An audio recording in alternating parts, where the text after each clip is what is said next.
Good morning, students. Today I'm going to take a topic in Module 5, Services Marketing. Actually, Module 5 basically consists of services marketing, green marketing, then some other new trends in marketing as well as marketing planning and control. So in this session, I'm focusing on services marketing, and in one more session, I'll close the topics.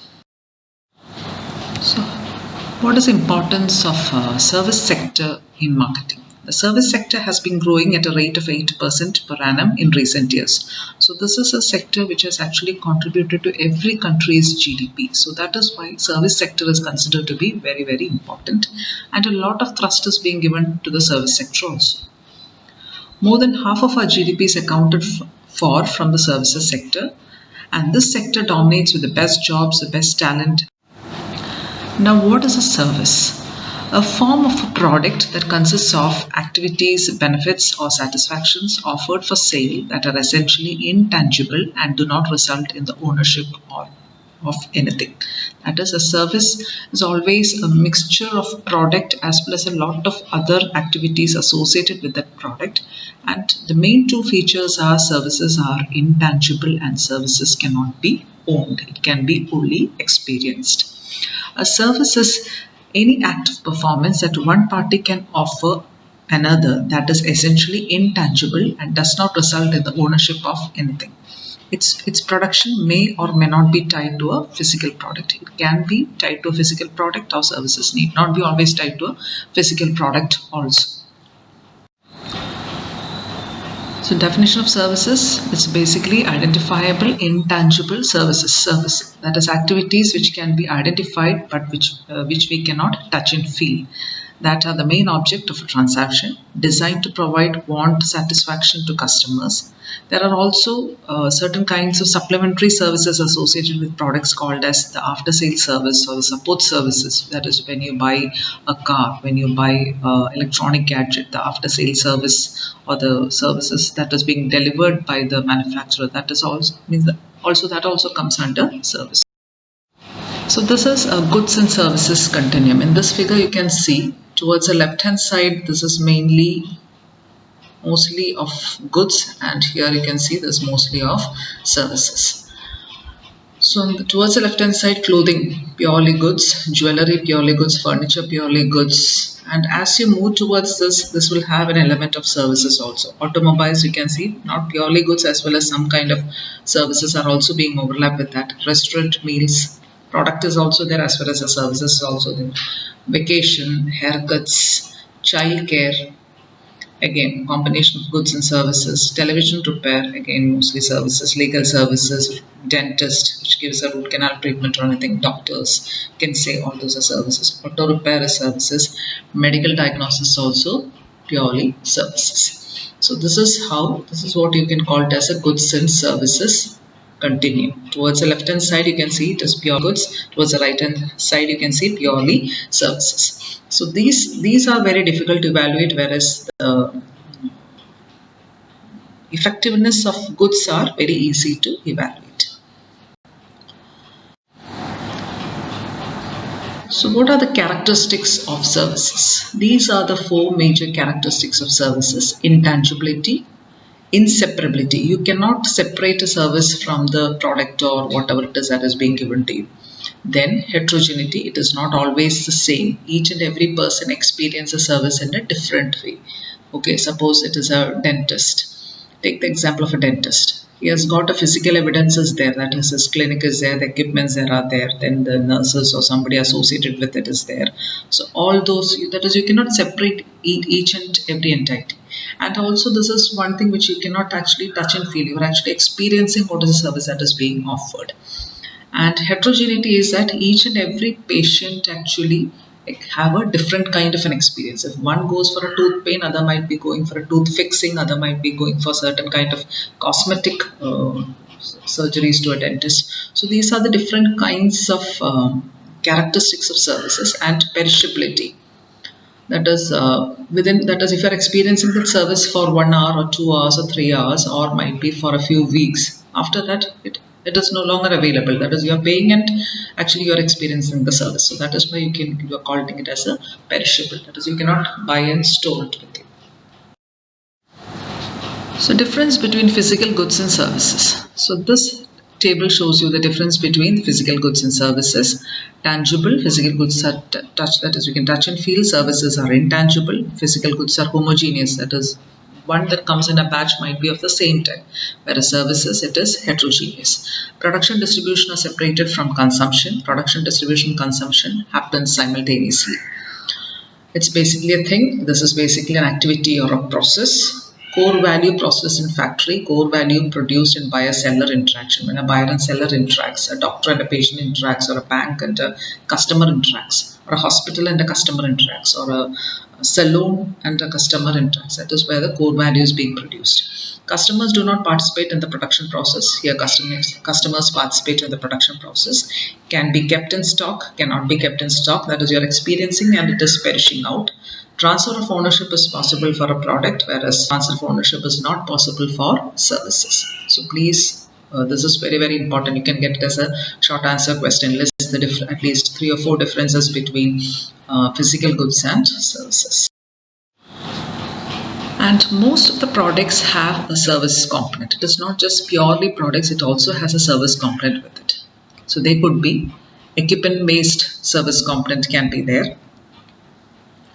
People-based varying skill levels can be there. So these are the kinds of service components associated with certain.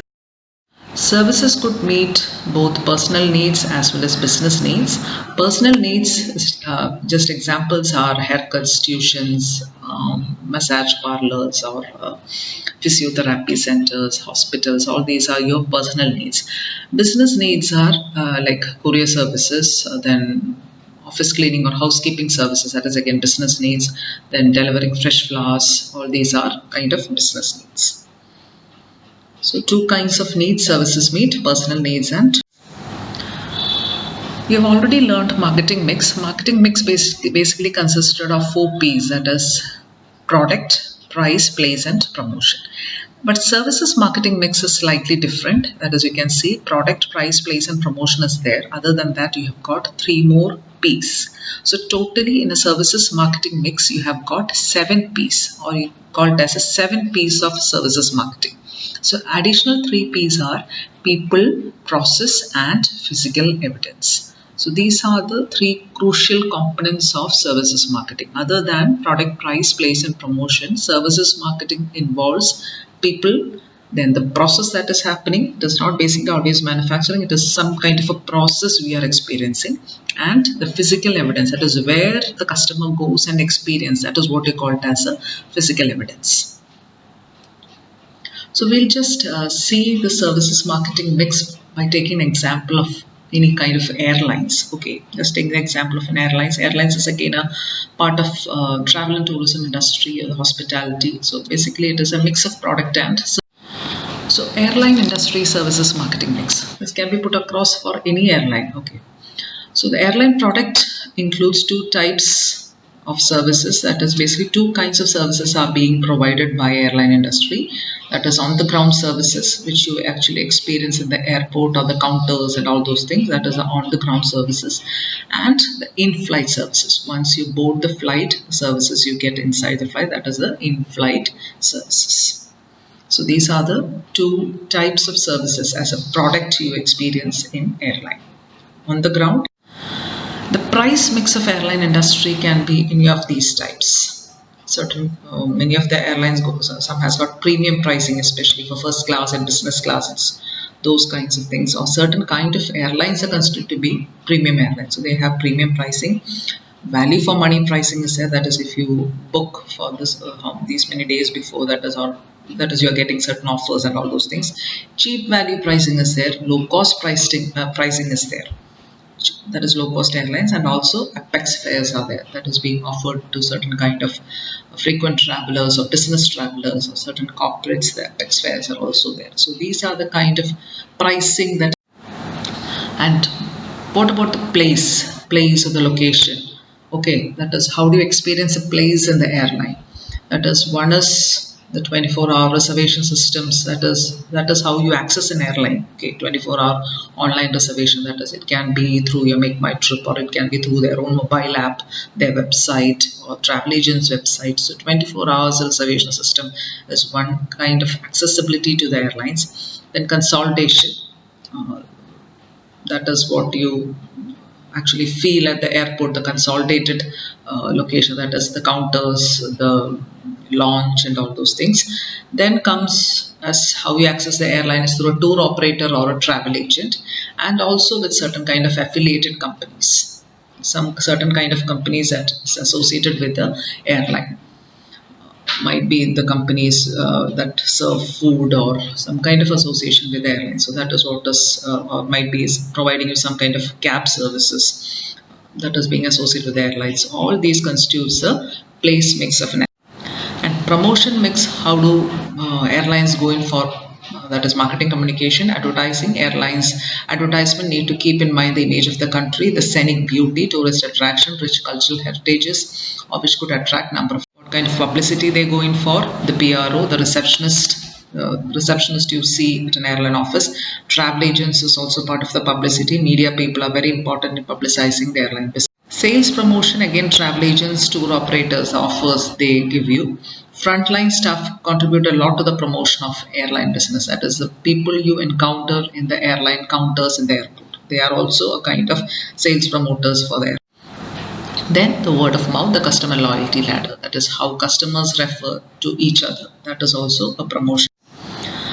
Now we are going to see the additional 3 P's. The people mix, basically the staff, the ground staff, as well as the inside the, that is the cabin crew, all forms a part of the people mix. So the competence is very important, reliability of their services is very important, their caring attitude is important, their responsiveness is important, their initiative to help you is important, their problem solving ability is important, and the goodwill that they create with you, that is also very, very important.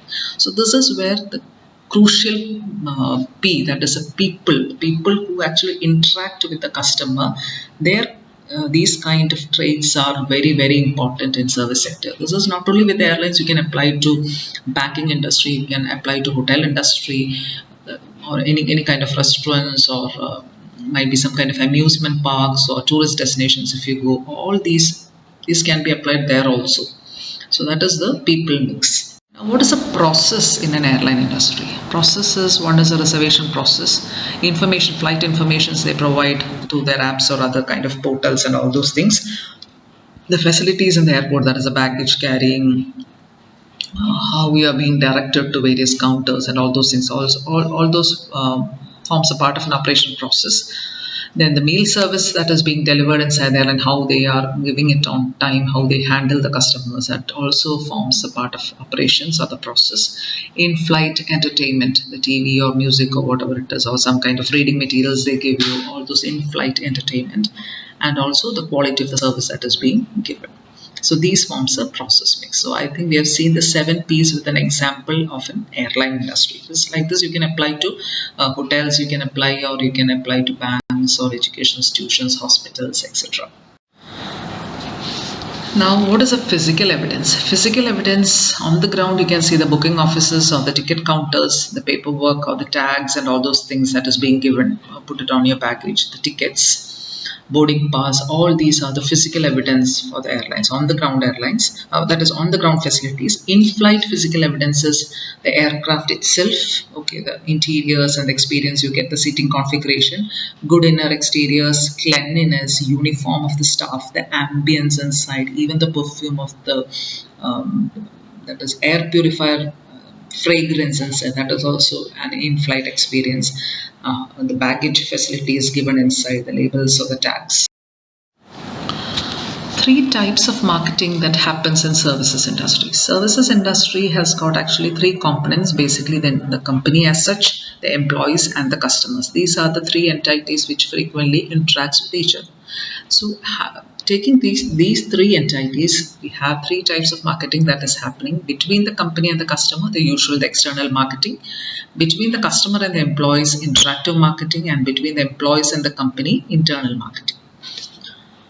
We'll see in detail what are these 3 kinds of marketing. Services marketing require not only external marketing but internal and interactive marketing also. External marketing describes a normal work of preparing, pricing, distributing and promoting the services to the customer. Internal marketing describes the work to train and motivate employees to serve customer. Interactive marketing describes employees' skill in serving the clients, because the client judges services not only by the technical quality but also its functional quality. For example, in a hospital, a successful operation is the technical quality from the doctors, but the way the doctors show their concerns and deal and give confidence to the patients is what they call as a interactive marketing. So the interaction between the people of the marketing mix of the services with the customers, that is what is the crucial point of the service. Now, what are the determinants of service quality? How is service quality being measured? These are the factors: reliability of the services, responsiveness from the service sector, assurance the customer gets, empathy from the staff or the people factor, and the tangibles, whatever you can touch and feel in that service. All these are the determinants of service quality factors. In most of the cases, many of the services now, they actually try to increase the tangibility, that is, various points are ensured so that the customers can touch and feel and experience. So they always try to increase the tangibility. So these are the 5 determinants of service quality: reliability, responsiveness, assurance, empathy, and tangibles. Because tangibles is the only physical part here. Rest all are intangible parts. Okay, so this, how much ever you or the company tries to increase, it is only from the part of the customer that they understand or perceive it correctly. But this is where the actual field can happen. So reliability is delivering on promises, responsiveness is willing to help. So all these comes from the company as well as the employee side. Assurance, inspiring trust and confidence. Empathy, individualizing the customers. And tangibles, the physical representation. Now, what is a service quality? So service quality is, there is a kind of an expected service that is actually being expected by the customer, and company is providing some kind of a service. So difference between the expected service and the perceived service is actually how you measure the service quality. So if this difference is minimal, service quality will be the maximum, and this will lead to customer satisfaction, customer loyalty. So always there has to be a minimal difference between the perceived quality and the expected quality, so that the service quality will be highly enhanced, and which leads to customer satisfaction, So managing service quality. Measure the current quality of the service, that is the customer's requirements, what the customer requires or what the customer is actually experiencing now. Measure the service gap, difference between the customer expectation and the perception of the service received, and then find out what is the gap between. So that is what we call it as a service quality gap. Quality is always defined by the customer. So 2 factors are there: the expectations from the customer and how the service is being performed by the company. These are the 2 factors which is actually being compared. And the gap between this is what we call it as a service quality gap. Certain cases, if the difference is minimal, service quality gap will also be minimal. Okay, in certain cases are there, service quality might be above the expectation of the customer. That can also happen. So the service quality gap, the difference between what the customer expects and what they receive, that is what we call it as a service quality gap. What the customer expects and what actually the service gives them. So there are actually 4 kinds of service quality gaps are there. There is always a customer gap is there. Other than that, there is knowledge gap, the standards gap, the delivery gap, and the communication gap. Knowledge gap is basically based on customers' knowledge. Standards gap is organizational standards. Delivery gap is the actual delivery experience that is being experienced by the customer. And communication gap is the difference between the advertising promise and what is being offered. We'll see the gaps that cause unsuccessful service delivery. Gap between customer expectation and management perception. That is the first thing. Second one, gap between management perception and service quality specifications. Management is perceiving something, but actually what is being service quality is being perceived, that is, or specified as another thing. So that is again one more gap. Gap between service quality specifications and service delivery, because specifications might be this, but actually how the employees deliver, that can be different.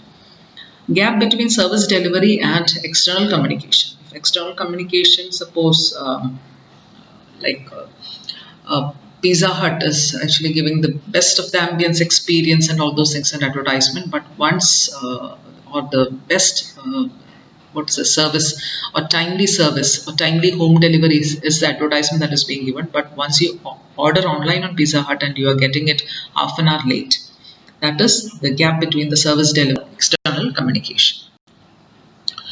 Gap between perceived service and expected service. So we are seeing, so this is very important. If you are asked regarding service quality gap, please include this figure in your answer. So this figure actually shows the 5 kind of service quality gaps that is occurring in services marketing. You can see 2 sides. You can see one is a customer side and one is a company side. You can see in customer side only one kind of a gap occur, that is a customer gap. Rest all occurs between the customer and the company. So customer gap is something expected, what the customer expects and what the company is giving. That is the expected service and the perceived service. That is what is called as a customer gap. Then you have got the listening gap, you have got the communication gap, you have got the service design and standards gap, and you have got the performance gap. Listening gap can be what the company perception of customer, what the company has perceived, that is what is the customer expectation will be this, and what the customer is expecting. The difference between that you can call it as a listening gap. Performance gap is customer driven service standards will be set and what the service delivery, the difference between that is a performance gap. Communication gap, which we discussed now, that is the difference between the external communication to the customer and the service delivery. Service and design gaps is a difference between company perceptions of customer expectations and how they have drawn the design and standards. Okay, if the company is perceiving that is customer wants a very eco-friendly clean place, that is a perception and expectation, and they are actually designing a standard based on that or a service facility based on that. If the customer is satisfied with this, then this gap will be minimal. But if the customer is not satisfied with what the company has set, then this gap will increase. So that is a service design and standards gap. Communication gap, I've already told you, something you communicate to the customer, okay, that is on time delivery always, or delivery within 20, assured delivery within 20 minutes, and all these things the companies communicate, and when that is not being done, this is what they call it as a communication gap. Or might be you're calling it as a most juicy or delicious burger, and once that is you're getting it as a dry and non-tasty burger, that is again a communication gap. Okay, or the greenest resort in Kerala, or the green kind of resort in Kerala, but finally you go and see a different experience, that is again a communication gap. Performance gap is some customer based service standards are designed, but actual delivery is different. So that is what is a performance gap. This is between the customer and the company, that is a listening gap. That is a difference between what the company understands regarding customers' expectations. And customer expectation, company's perception, that is what we call it as a customer gap. So this is very important. So if you are asked regarding service quality gap, you have to mention about 5 gaps of service quality, that is customer gap, listening gap, performance gap, communication gap, and service design and standards gap. So the conceptual framework, the gaps model of service quality, the customer gap is the first one. Then you can see other 4 gaps. The listening gap, not knowing what the customers expect. Gap 2, the service design and standards gap, not having the right service design and standard according to what customer expects. The service performance gap, not delivering what according to the service standards set, that is a service performance gap. That is, service standards are set and what actually the company is doing or performing. If there is a difference between that, you call it as a service performance gap. And the gap 4 is a communication gap, not matching the performance to promise. So these are the 5 gaps of service quality model, or this is a service quality gap model. So please, this is very important. So as far as services marketing is concerned, you have to learn what is the definition, what are the features of services marketing, what are the 7 P's of services marketing. You have to learn it with examples. Then what are the determinants of service quality, and what is a service quality gap, and what is a gap model. Putting it all together, every company has to try to close all these gaps or minimize these gaps to the minimal level, so that there is a excellent services quality experiences there. So this is again a tableau or a brief summary regarding all these gaps, that is you can just so in services, the best thing that is going to happen is the last experience remains uppermost in your mind. Therefore, it is not enough to be good. That is, once you can be good and you just move out, that is not the way in services. It is just not enough to be good, but you have to be consistently be good. Whatever performance or whatever experience you give to the customers, you have to be consistent with that. So with that, I am closing the services marketing portion of module 5. Next class we'll see what is green marketing and what is that is marketing control and all. So thank you.